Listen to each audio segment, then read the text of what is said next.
بسم اللہ الرحمن الرحیم۔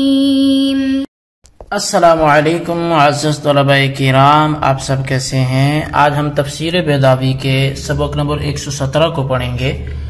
آج کے ہمارے سبق کا عنوان ہے لفظ صلاۃ کی تحقیق۔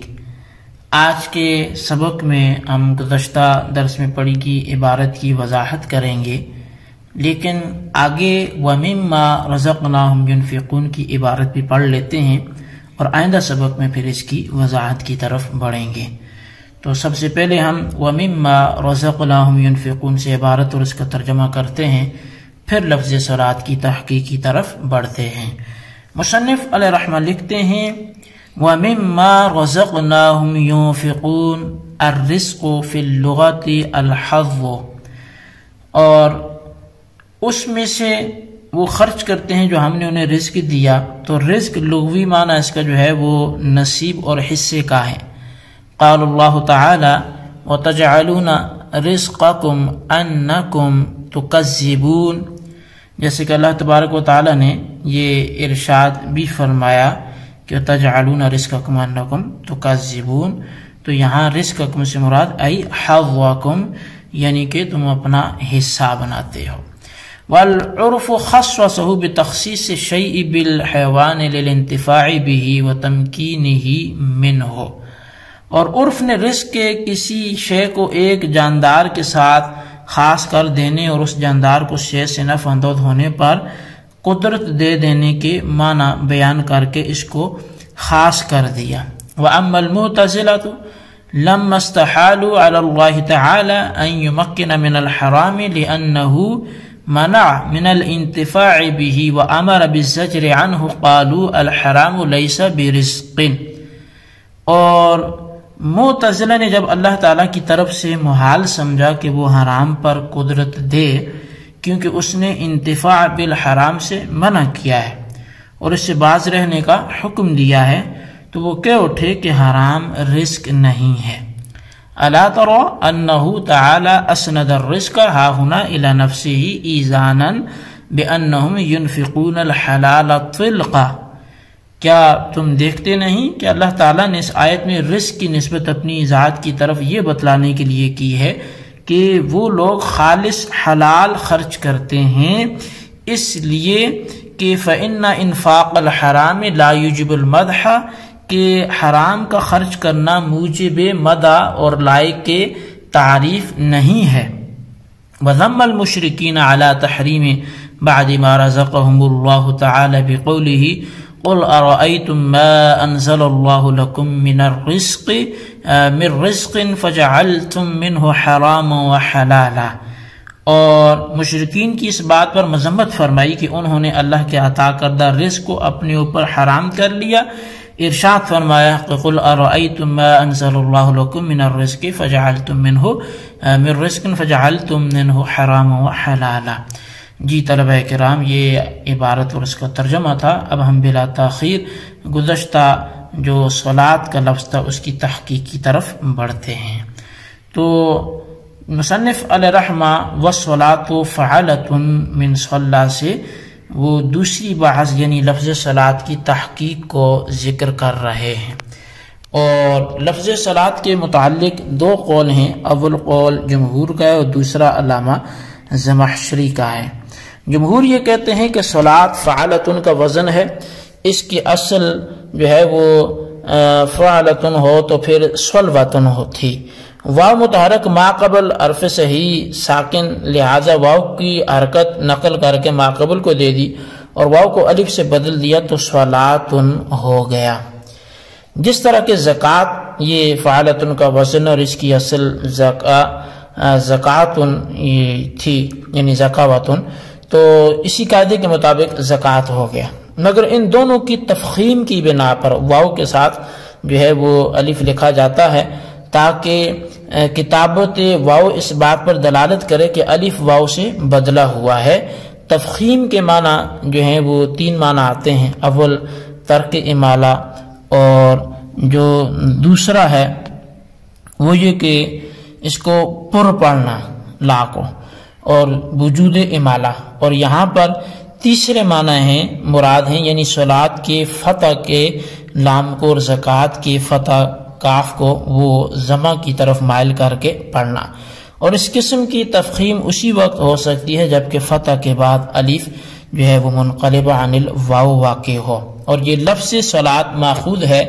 صلی سے، اور صلی کے معنی دعا کرنے کے آتے ہیں، جس طرح کہ زکوٰۃ ماخوذ ہے زکاة سے، جس کے معنی پاک کرنے کے اور بڑھانے کے آتے ہیں۔ تو گویا صلاۃ کے معنی حقیقی لغت کے اندر دعا کے ہیں، پھر مجاز مرسل کے طور پر صلاۃ کا استعمال ارکان مخصوصہ کی ادائیگی میں ہونے لگا، اور صلاۃ کا استعمال ارکان مخصوصہ میں اس لیے ہے کہ صلاۃ معنی میں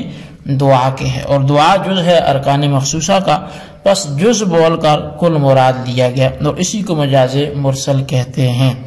پس صلاۃ دعا کے معنی میں ہے،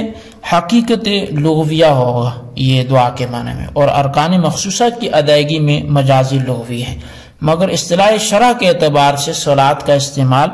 ارکان مخصوصہ کی ادائیگی میں حقیقت شرعیہ ہے، اور دعا کے معنی میں مجاز شرعی ہے۔ اب رہی یہ بات کہ صلاۃ دعا کے معنی میں کہاں استعمال ہوا ہے،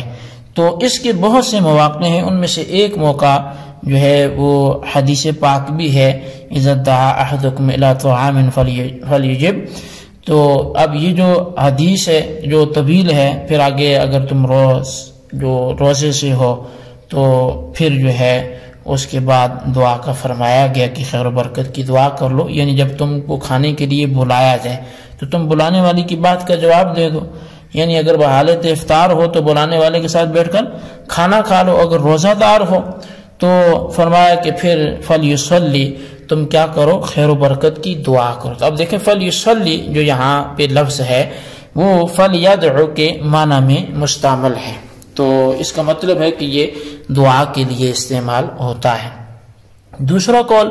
علامہ زمخشری کا، علامہ زمخشری یہ کہتے ہیں کہ صلاۃ کا فعل صلی ماخوذ ہے صلا سے، جس کے معنی آتے ہیں صلاوین کو حرکت دینا۔ صلاوین وہ دو ہڈیاں ہیں جو رانوں کے اوپر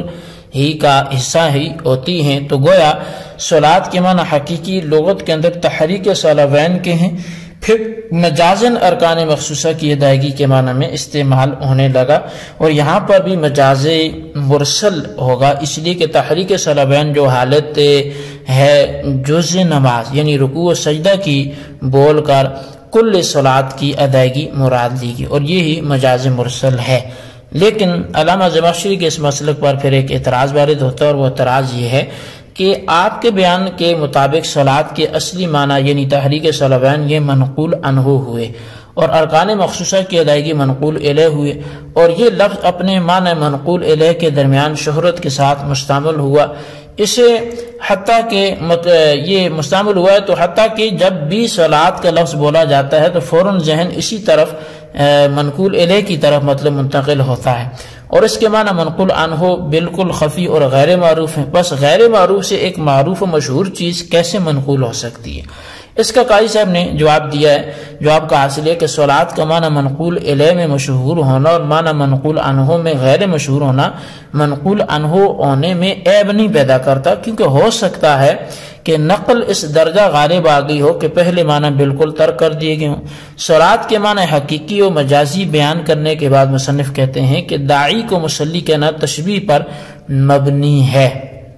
یعنی دعا کرنے والے شخص کو تشبیہ دی گئی رکوع کرنے والے اور سجدہ کرنے والے شخص کے ساتھ، اور پھر راکع اور ساجد کے لیے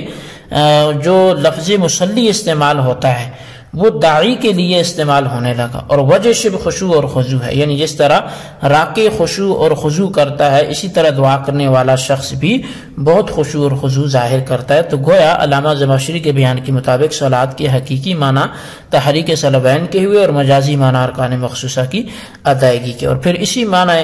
مجازی کے بعد اجزاء کے ساتھ تشبیہ دی گئی ہے داعی کو، اور پھر صلاۃ کا لفظ داعی کے لیے بطور تشبیہ عن المجاز کے